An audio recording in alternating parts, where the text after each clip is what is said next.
So, it's good to see you here. We have a very distinguished, able set of panelists, and we are looking forward to a very informative and perhaps, who knows, entertaining afternoon. I take the opportunity, therefore, to ask you to welcome our moderator for the afternoon, the well-known, the indefatigable, the inimitable, the sassy, the fashionable, what else? The irresistible Janet Sylvia. Thank you so much, Lloyd B. The first thing I'm going to ask is that you put your phones on silent. Alright? That's the first thing I'm going to ask you, ladies and gentlemen. Big good afternoon to you.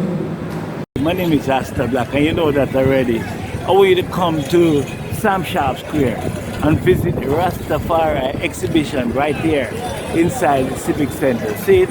My number is 876-435-8401. Every Wednesday we'll be doing this tour right here. Aile, yeah man, right here at the Civic Center we have the Rastafari exhibition. See it? You can come on a Wednesday. Just give me a buzz at 876-435-8401 and I'll take you personally to come and see the Rastafari exhibition. I have to express some disquiet, moderator, that when you mentioned Georgia, you said one of our own. I mean, this morning, no, yesterday, somebody saw me and said, "Welcome to Montego Bay." And I took it personal, but I am to be blamed. So let me connect and harness my roots and say, I suppose it's best for me to say, I attended this institution and the one next door. Okay. So it is a pleasure being here, and you've done an excellent job in framing the topic, because there's a tendency when we talk about media and problematic content to go to the traditional media and have a kind of traditional discourse. And that's perfectly understandable, because all the operating systems in the society, including the media, are changing rapidly. But unfortunately, we are proceeding as if it is business as usual. Bad! So there is a challenge, first of all, in defining media. I belong to a school that says, let us get rid of these false silence. They are now increasingly irrelevant silence. Radio, television, cable, social media. All media are morphing and descending into a single internet platform. And content now flows across platforms and devices. So that's where I want to start, and to say it is simply unsustainable that the current aspect of media that is increasingly influencing, socializing, is outside the regulatory framework. The last thing I'll say before I pass on the microphone is to say to those who respond to regulatory framework, when I mention regulatory framework, to think that I'm just now simply saying, oh, let's go regulate social media the way we regulate television and radio. I'll just quickly say to people, we have long understood that we can regulate platforms differently. We do what is pragmatic. So cable is not regulated the same as, let us say, free-to-air television and radio, and print is dealt with in a very different way. So to introduce the concept of social media falling within the regulatory framework should not raise any specter of concern about freedom of expression, in my view. So my argument as the point of departure is to look at media in total, because I'm convinced that the most challenging aspects of media in the digital economy and society actually is not about traditional media, but the new forms of media, including exponential technologies, artificial intelligence, virtual reality, augmented reality, and even Dr. Dawes' domain, neuro technology, comes into the discourse about media if we now start to think about implanting sensors. Thank you. Every Wednesday we'll be doing this tour right here. Right here at the Civic Center, we have the Rastafari exhibition. See, you can come on a Wednesday. Just give me a buzz at 876-435-8401 and I'll take you personally to come and see the Rastafari exhibition. Good evening, everyone. So since the president has been set, I will start by playing on my Western roots. I may not be from Montego, but 100 years ago there was an Alfred Dawes in Kendall, Hanover, who was doing good work with the banana producers as well as the Baptist Church. So whereas I may not be following in that footstep, I do respect and I've done some research on my Western roots. And for my first witness, I would like to call Georgia, who can attest that for 3 years I was at Salomon Hospital because she had to be counseling me through that stint. So she had some interaction with me while I was giving some service to the West. But you might be wondering what is a doctor doing on this panel outside of being an itinerant writer for the cleanup. I like to look at the psychological aspects of my patients in my field of weight loss surgery, and what it has led me to understand is that there's a lot of generational trauma throughout Jamaican children, and it's tracing back not just to their parents but their grandparents as well. It's shaping our behaviors from our diets, the food we eat, some unhealthy practices, high-risk behaviors, and even our tendency towards violence. And in the era of social media, we run the risk of being desensitized by what I call outrage porn, where we see these incidents, whether it's school children fighting, using drugs, doing sexually suggestive dance moves, or being edged on by adults to the sexually compromising acts. We are seeing all of these things and normalizing them, and whereas the Broadcasting Commission has the remit, as Cardell said, over the mainstream media, nobody is regulating exactly what is being shared on social media, and the more outrageous the videos and the stories, the more likely they will go viral by definition.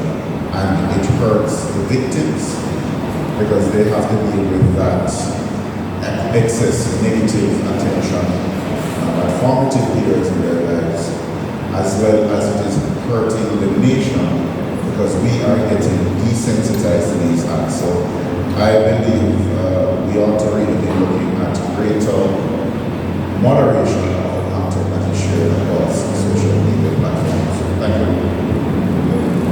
Okay, thank you. Good evening, good afternoon, everybody.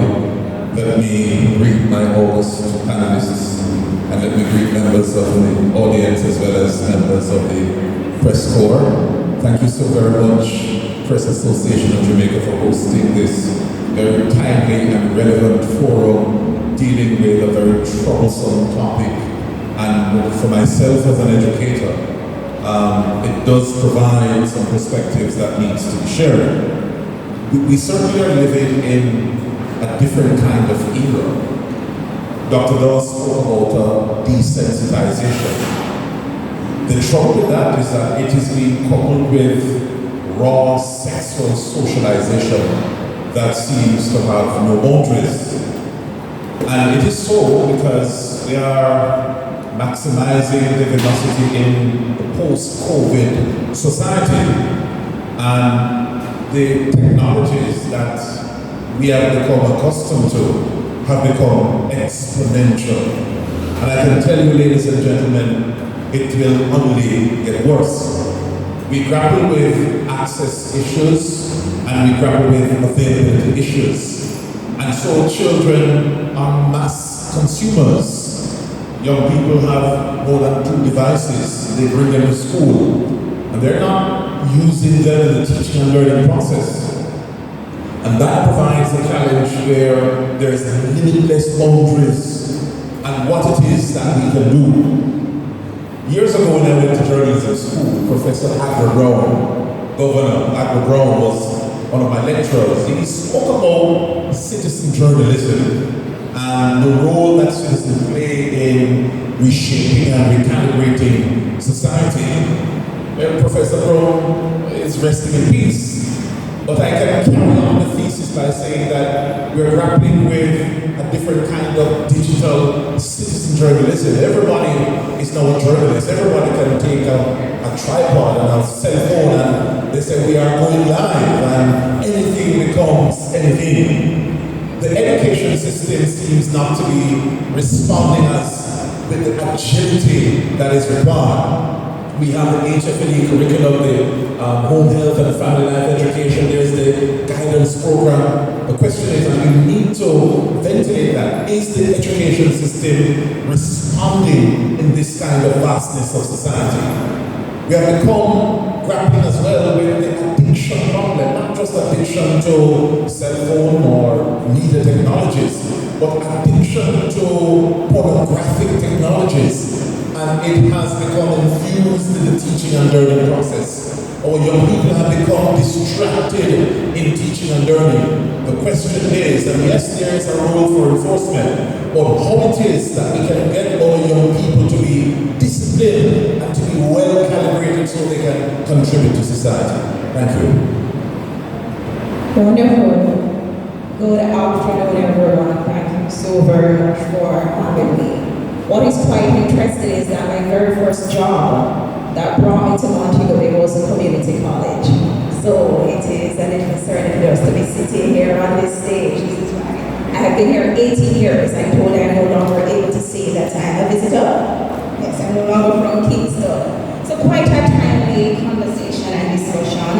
I doubt that we will be able to come to any final position at the end of all our back and forth this afternoon because it is such a deep and multifaceted topic that we will have to explore. Because we all have to acknowledge that the mystery of information is a thing of the past. The unbridled reach and access of the media begs the question of the collective responsibility of protecting our children. And do we have the right to withhold information? If information is true, then what are we actually hiding? And with the birth of rapid platforms daily, how do we truly contain or restrain these spaces? So if we put realms and reigns and stop points on TikTok, then what about Instagram? And if we pause Instagram, then what about Snapchat? And if we pause that, what about all the other spaces that will evolve? And when we try to put in these raves, will we then give rise to underground spaces that we will not even become aware of and therefore will not be able to control? So the question is, whose responsibility is it? And at what point does that responsibility start and end? Thank you very much. Every Wednesday we'll be doing this tour right here. Yeah man, right here at the Civic Center we have the Rastafari exhibition. See, you can come on a Wednesday, just give me a buzz at 876 435-8401, and I'll take you personally to come and see the Rastafari exhibition. Thank you, everyone. Good afternoon. I bring greetings from the Children's Advocate, who unfortunately could not be here. I am representing her. My name is Latoya Maidotol, Public Education and the Special Projects Manager at the Office of the Children's Advocate.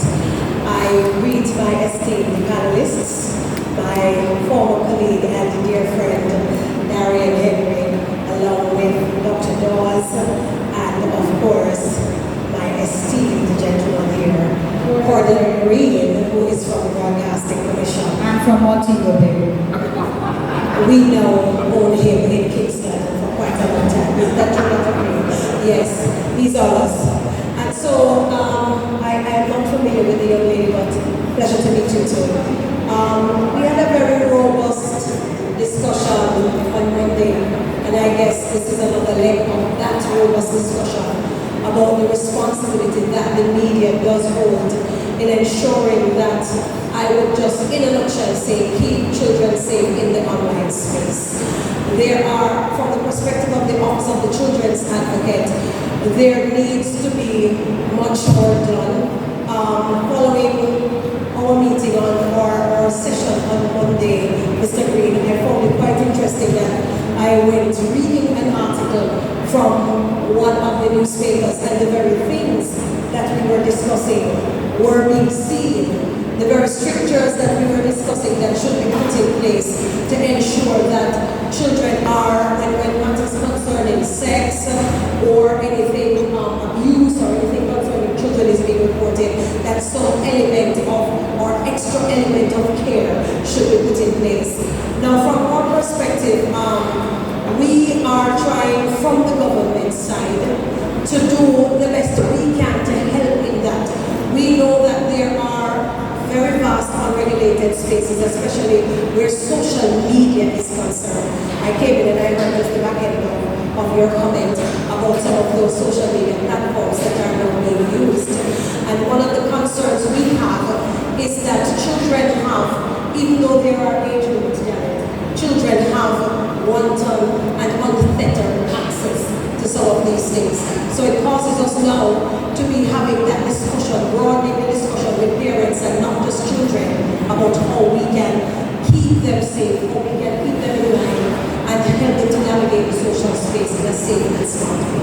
Every Wednesday we'll be doing this tour right here. Yeah man, right here at the Civic Center we have the Rastafari exhibition. See, you can come on a Wednesday, just give me a buzz at 876-435-8401 and I'll take you personally to come and see the Rastafari exhibition.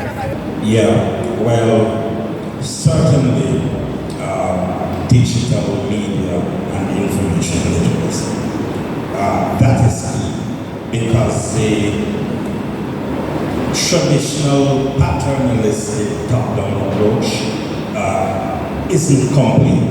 It's not that it's irrelevant, but it's not complete, it's not fully effective for the age we're living in, for all the reasons we have discussed.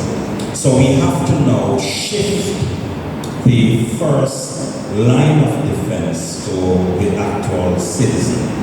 The problem, I think, Janet, is that all of us have been thrust into this new environment and there really is no preparation. So a lot of groundwork must be done. So to give you an illustration of how we are approaching this as a regulator, the commissioners collaborated with Get Safe UK, established Get Safe Online JA, and that is just to provide a tool to parents and children about how to maneuver in the space carefully. But it's much deeper than that. We have to go to the system of education. Digital literacy must be embedded in the curriculum. Otherwise, we're really not preparing our citizens for a digital digital economy and society. Some of what we discussed here about the consumption of content and the concerns we have about them require a counterintuitive approach. What do I mean by this? We are not paying attention to the fact that the devices are deliberately being designed to be addictive. It's not just about, people are reckless and children are careless and they don't understand that they need to do their schoolwork, and we talk to them about time management, and a lot of us like to talk about when we were in school and we knew when to study and then when to go and play. The devices are being designed to be addictive. No, I know that there are children who don't have these devices. So I'm not speaking across the board, okay? Or for one set of Jamaicans. But by and large, these devices are going to become commonplace. There was a time when it was elitist. The man who's begging you now on the road likely has a phone that's more advanced than your own. And he actually doesn't think there's a problem holding up the phone and begging you some money, because he just sees this now as a part of the human anatomy, just to complete it. But they are designed to be addictive. And there are people who are involved in the technology, people who are behind things such as some of the advances we're making in artificial intelligence, who for them it's a wayside religion. There are people who are called transhumanists, who have certain views about artificiality and artificial life, who actually believe that concepts such as the metaverse, we must just hear it and think it is great. And they are not, Dr. Dawes, thinking about the impact on us as human beings as we develop closer acquaintance with these devices. So that's part of what we need to discuss, not just the content, not just the symptom, but the intelligence that comes with how we engage with media. So I close on digital media and information literacy as important as regulations. It ties into parental responsibility, but we also have to hold big tech accountable for the devices they're creating and the way they are reshaping media. Check, Clemens, this is Agent Saska letting you know you're in tune to Bob Arts TV. See it? Stay tuned. Mad! What they were discussing is this. When we had the digitization of booking an airline ticket, it disrupted the travel industry. When we had Airbnb booking a room instead of going to a hotel, we disrupted the short-term stay industry. Now the biggest provider of rooms, Airbnb, does not own one hotel. Now we have had the disruption of getting a cab, the Uber, and e-driver. And the next step we have gone to is disrupting getting a partner. So what we have now is you have 10 women, 10 men on an app. There are always going to be women will look for who they think is attractive, will give them tall, handsome, or beautiful kids who look like they have some money. And then you're going to have 8 women swiping to choose the 2 guys who match that picture of what they want their dream husband or baby daddy to be. Leaving 8 men who don't have anybody interested in them. So you end up with an unrealistic And the same applies to the men going for the women. So you have an unrealistic expectation of what you ought to be looking for, and it is being reinforced by these dating apps, by the DMs of women who are attractive and who decide that they must show as much of their flesh as possible in order to get likes and shares. These are the people that men are going after. And it is, you don't have the interaction of coming in contact with somebody. And we can talk a little bit about pheromones, the little chemicals that we give off, that you like how somebody smells, even if it is not their cologne. Sometimes you like their stink. And these things play a part in attraction. We have done away with that completely. There is no human-to-human interaction to see if somebody fits your opinion or your thought, train of thought, or your sense of humor. That is how we do it. And then we can take it a step further than that, the unrealistic expectations of relationships. You digitize sex, where pornography is so much available, so readily available, that now you have little boys, I mean, you realize it, right? But, you know, I have friends who, when they were teenagers, so they had to look at porn, or was to look under their uncle's bed in a shoebox, or something like that. No, it is on every single device. And these kids are smart. They know how to go around parental controls. My 12-year-old son is showing me how to set up VPNs and boxes. So you can surf the web undetected, untraceable. So the porn is available. It is being consumed at an alarming rate. And if you don't believe me, you can look at the top searches by country in Google per year, and you will see in it Jamaica's top items, top sites visited, a lot of the pornography sites. Are you serious? Yes. Did you hear that? Jamaica trending as it relates to searching about sex. We don't know what age group. It's all over, and I mean there are subcategories. There was a column in one of the papers where the author was talking about Jamaican teen, Jamaican high school girl. All of these are porn categories.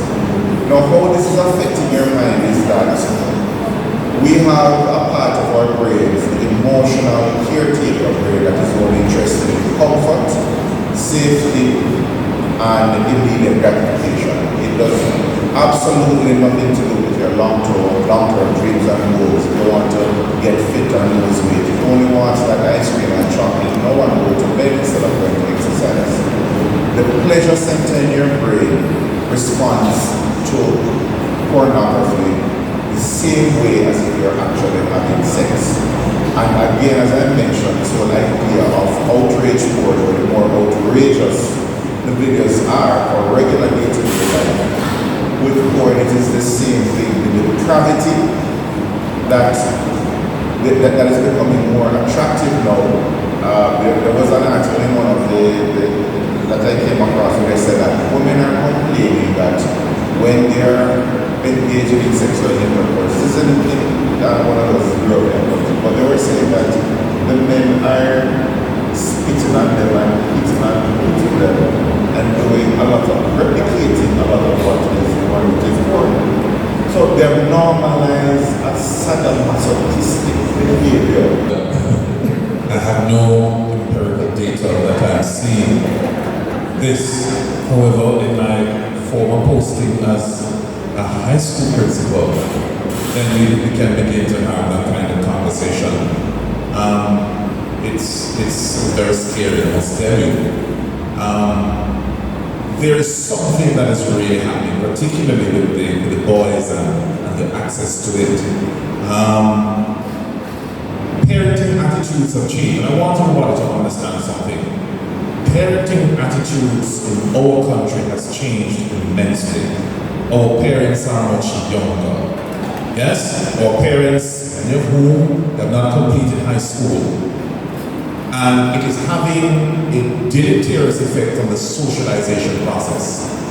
So access to porn has become so normal that it is unknown. So if I remember when I was at Cumberland, we called in parents regularly. We find students viewing porn in class, we find students hiding and viewing. Parents say, I don't know, do it all the time. The question is, how best do you curb? And I really want the conversation to look at how do we resensitize, desensitize, and resensitize. The education system has to respond with a sense of urgency. At the high school level, at the primary school level, the issue of pornography, the issue of open sex, it has become so much of a concern that we need to turn greater spotlight on it. Policy needs to respond. Teaching and learning needs to respond. Parents don't care anymore. They don't care about educational progress anymore. We hear Dr. Dawes talking about the trends of what they watch in the social media space. It is so true. I've had chats with our own young people here. Yes, there are young people, yes, but they are far more susceptible, they are controlled. But what we find is that it is impairing the learning process across the board. We need to study the implication of pornography, addiction, and its implication on teaching and learning.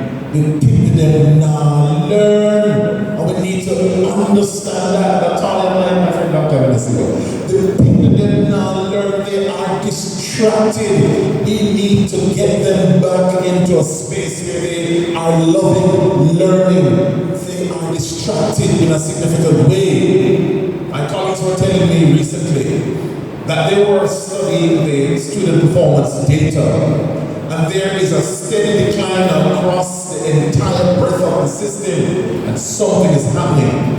It needs to be studied. My thesis is that their approach and their access to media is having its direct impact in their learning. From the toddler to the primary school, it's happening throughout, and it's almost as if it's a conveyor belt that is not going to stop. We need to find a solution, getting our parents to understand, getting our parents to be resensitized, getting into their heads, getting into the ecosystem of getting our students to behave properly online. So I wanted to pick up on what Mr. Henry spoke. He said that we need to teach digital literacy to our children. Can I give a little bit of trouble? Yes. How can we teach digital literacy to our children when they don't live by themselves? What about the exposure of digital awareness to the parents and caregivers? We must take some of the responsibility for some of what we are seeing now. So when COVID visited our shores and devices were thrust into homes, we had many parents who did not have basic literacy, who are now put in a position to police a device that they themselves did not understand. And many parents have shared that they have recognized that the advent of online learning and online spaces and the reliance on online spaces, which still exist, has put them in a very precarious position. How do you take away advice that the institution has now made a requirement?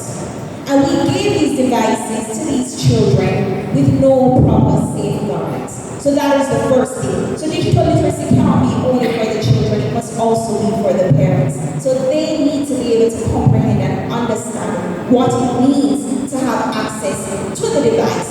And it's not just the device because the device is the hardware, it's the software on the device. So there has been billions invested in ensuring that we keep looking at the screen. And it's not only for the children. We must not be hypocrites. How many of us have seen our sleep disturbed because we are glued to a screen? How many of us have been going to bed later, or the first thing we grab for in the mornings is our device?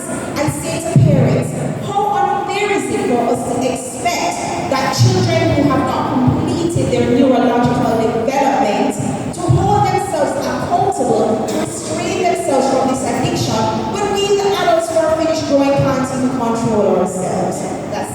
University. The second thing is Mr. Henry spoke about youthful parents. I want to give a little bit more trouble. Many of us as more mature parents are even more guilty than the youthful parents because we have handed over the devices to raise our children. So while we pursue the PhDs and while we sit on lovely platforms as these who are raising our children, many of us while our children seek our attention, want to tell us a story, want to show us something, we hand them the iPad. I go to the supermarket and I see children in trolleys with an iPad in their face. I go to the doctor, children sitting in their parents' laps with the iPad in their face. And many of my parents can tell you that when they visit me, and a lot of parents come to see me because of children with developmental delays, one of my biggest recommendations is remove the device. Remove the device. I want to remind us that exposure breeds curiosity, and curiosity breeds exploration. So when a 6-year-old goes on Google and types in Avengers because he wants to learn to draw them, and what are the Avengers people? Iron Man and Thor and all those wonderful things come up, and he has mastered Iron Man and Captain America and Thor, and then he puts in, and this is a real story, then he puts in Scarlet, and what comes up is pornography. And then this 6-year-old goes down a rabbit hole of curiosity. Not because he and his 6-year-old mind went looking for sex. You see, that's a problem. We think children are typing sex. No. Predators exist on land and predators exist in the digital space. And they are masters at what they do.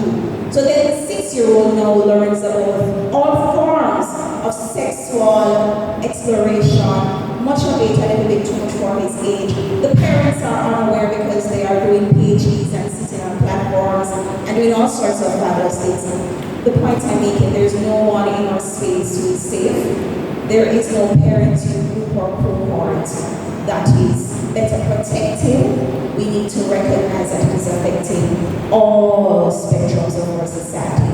And to your question, Janet, it changes the neurological hardware of the brain. It initiates puberty, but sooner than it was supposed to come.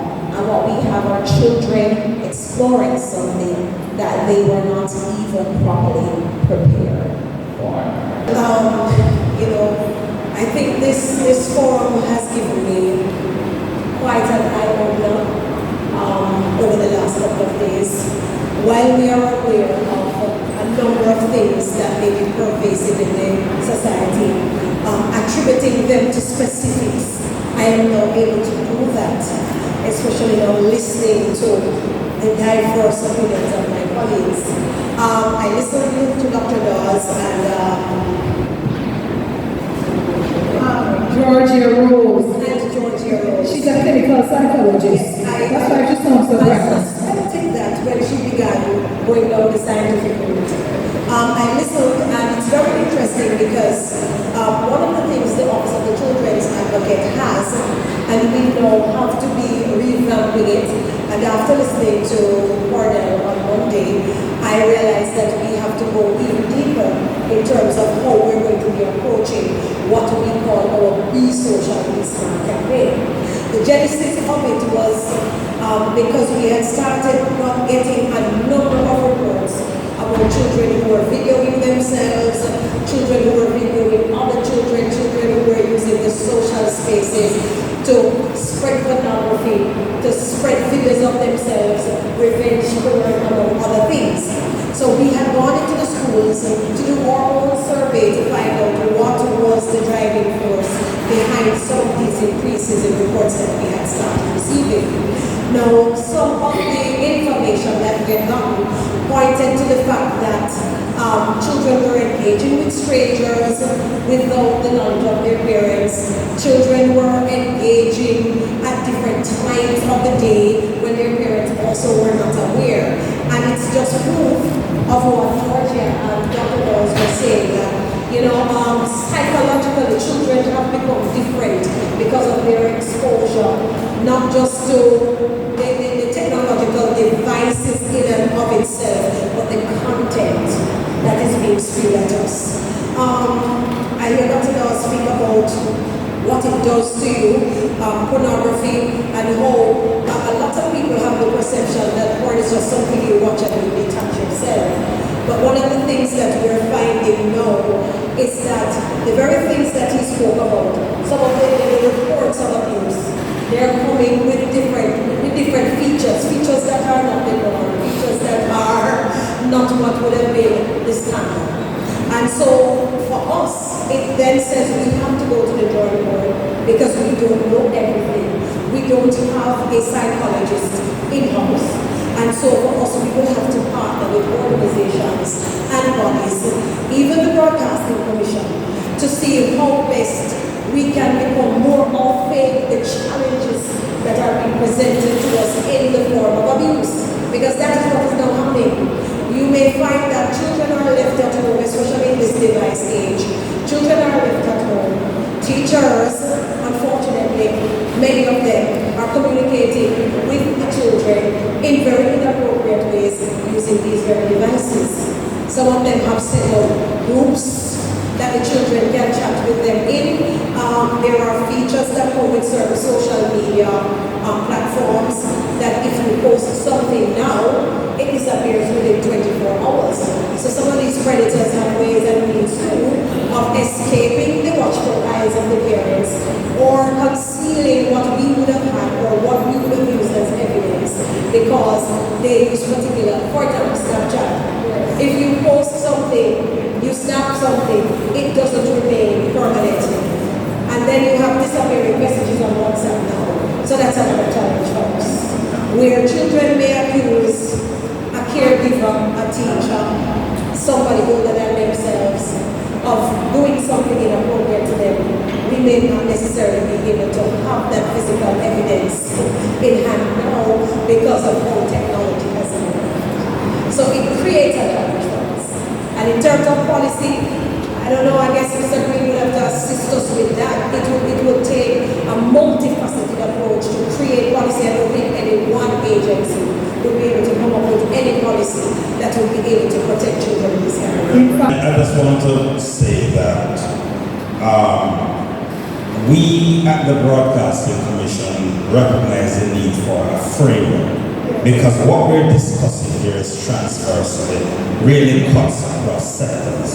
And just to say, I agree with you entirely about digital literacy not being targeted solely at children.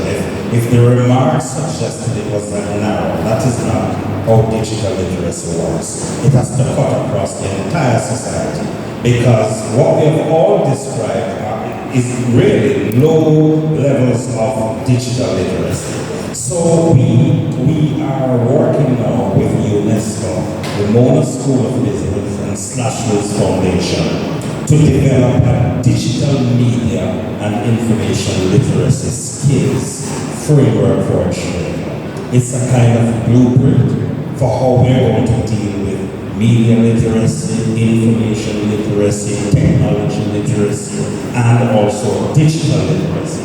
And we have actually done a baseline data which is telling us what the strengths and weaknesses are on the part of the Jamaican people.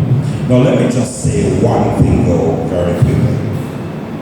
First of all, these types of discussions we're having must increasingly include children. And their perspective must be heard.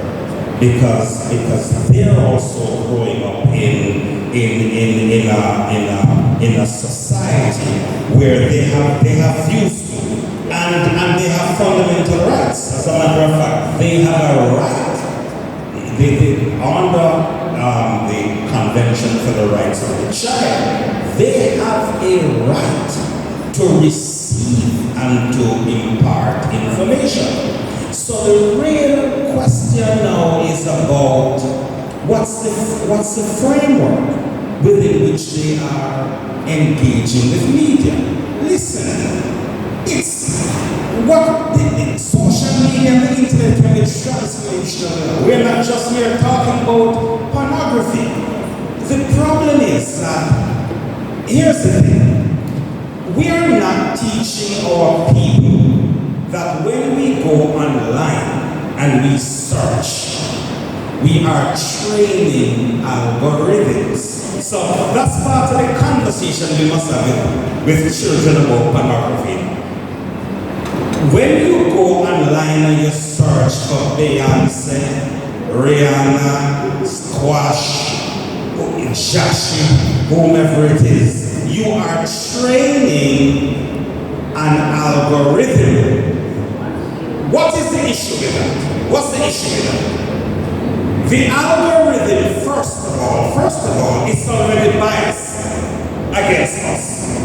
It's not developed a lot by us, so it's already biased against people from developing and emerging societies. The second thing is, you're not going to get information for your personal development. You're not going to be told, you're not going to get things coming to your phone about scholarships that are available. We need now to be saying to our people, including your students, who are some of them talking about they can't afford to pay school fee, and that's the excuse. We have to go scam because we can't afford to pay to go to university.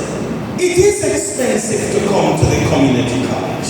It is expensive to go to University of the West Indies. All we go through that, the bush and ghetto we come from. A long time story now. Long time story. But guess what is fundamentally different? When I was struggling, having come from Glendevon in Montego, struggling to go to University of the West Indies, there was no internet. You know the difference now? You can go online now and engage with the top professors across the world. You Google Coursera.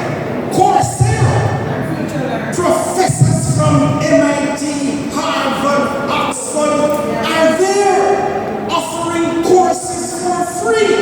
Yet Dr. Doss tells us we are struggling with development in Jamaica and we're highest on the index for pornography. Can you imagine? So that's part of what I'm talking about with digital media and information literacy. It covers the gap. It's not just about how to use the devices, it's also to engage with our people about choice of content and how you respond to content. Our children need to understand that sex is normal. Sexual urges are normal.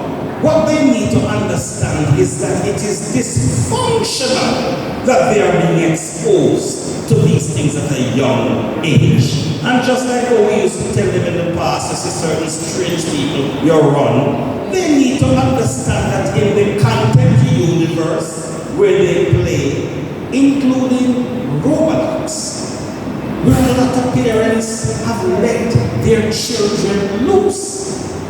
And there are people on Roblox with rooms where there is pornography, engaging with our children. But we leave them with the devices and say they're on Roblox having a good time. Our kids are creative. We need to dig deep into their creativity. They come from a people who have given to the world 8 genres of music, a religion, Rastafari. We rank highly where we have the most Miss Worlds.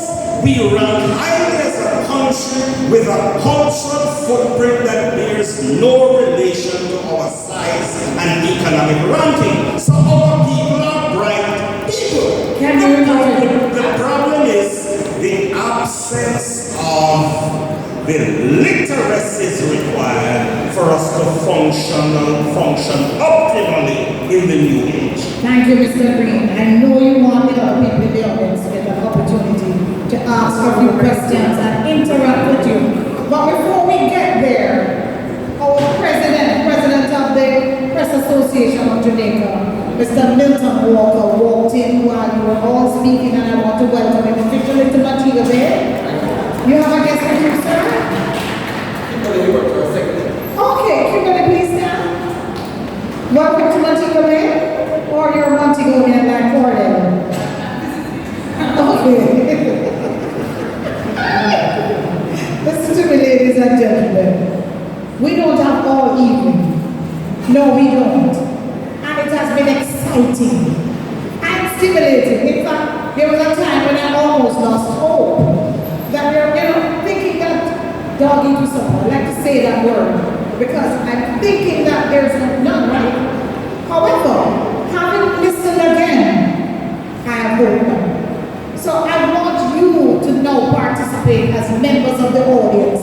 It is now your time to ask questions of the panelists or to even make your own suggestions. How does that? Just don't be long. You want to stand up? You mean Valerie? Valerie, did you open your hand was up? Good. Mr. Smith, where is the microphone in the audience? Yes, we need to borrow one of them.